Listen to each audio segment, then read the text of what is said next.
그동안 치과 시장에서 반복되어온 과잉 진료와 허위 참견은 단순히 병원이 환자를 속이는 거라는 의심을 넘어 의료 시스템 전체가 판단 구조가 없을 때 어떻게 무너지는가를 보여주고 있습니다. 건강한 사람에게 질병이 있는 것처럼 진단을 하고서는 고가의 치료를 반복할 수가 있습니다.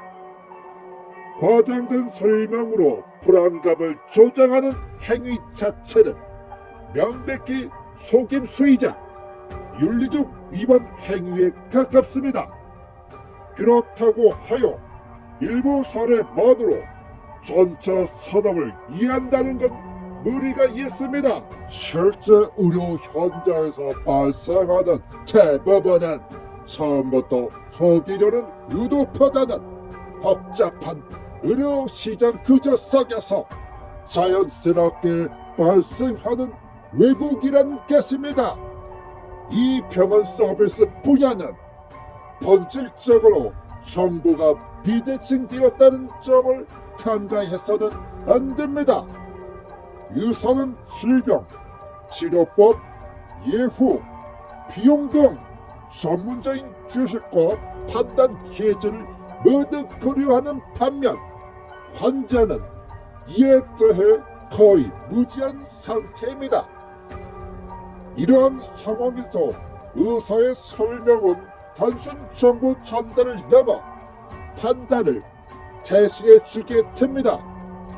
스스로는 선택했다고 생각을 하지만 실제로는 충분한 정보를 알지 못한 상태에서 제한된 정보에 기반한 결정을 낼 수밖에는 없습니다.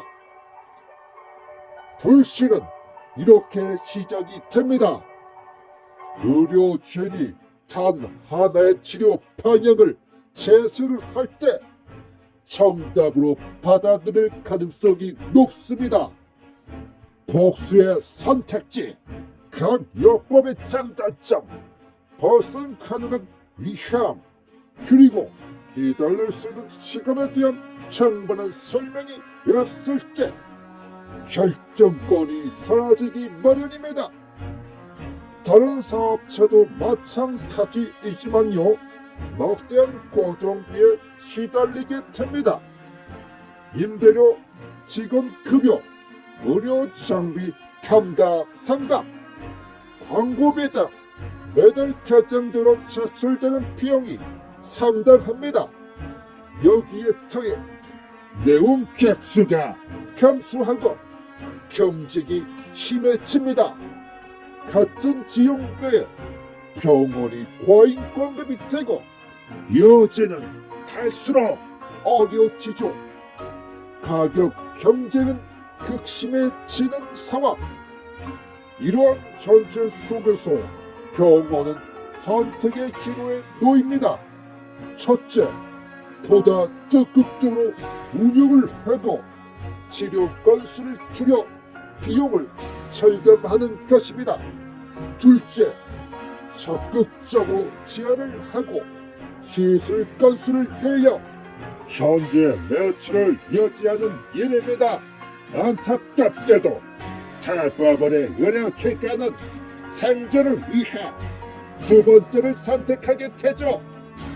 본래 의료 판단은 병자에게 꼭 필요한 게 무엇인가에 대한 깊이 있는 연구가 필요한데 살아남기 위해 병원 수익을 늘리려면 어떤 진료를 해야 하는가로 바뀌고야 맙니다. 예상과부터 임상평가는 자체를 결정하는 것이 아니라 수입이 그 역할을 대신하게 되는 왜곡이 발생을 합니다. 소득 중심으로 진료 체계가 바뀌면 선택권을 받는 이상한 일이 벌어지게 됩니다. 지금 안 해도 된다. 경과를 지켜보자. 당장 돈이 안 들기에 운영 생존에는 어려움을 겪을 수가 있습니다. 게다가 설명하는 데는 상당한 시간이 소요가 되죠. 그러나 현실에서는 한 명을 대상으로 오랫동안 상담할 여유가 없는 경우가 많습니다. 중요한 건 내 혼자도 시장 변화의 영향을 받고 나서는 인식도 달라졌다는 것입니다. 이미 상담법은 신뢰를 잃은 데다가 가격을 중요한 잣대로 삼았다는 점입니다.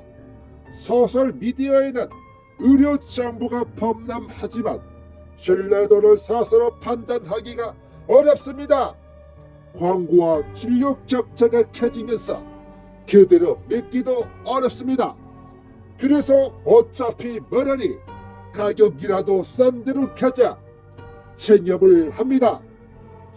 이러한 비용 중심적 사고는 병원은 더 싸게 경직을 해야 하는 동시에 더 많은 수익을 창출해야 하는 딜레마에 빠지게 됩니다. 마케팅 경쟁은 심해지고 수익을 위한 설계도 해야 하는 가운데 비용 절감이 더 커지게 되면 불신은 더욱 깊어지게 되죠. 끝내 이런 일이 벌어집니다. 병원은 생존을 위해, 환자는 불신으로, 최장은 가격 경쟁 심화로 이어지죠. 그리고 과잉 진료와 함께 신뢰도 붕괴가 됩니다.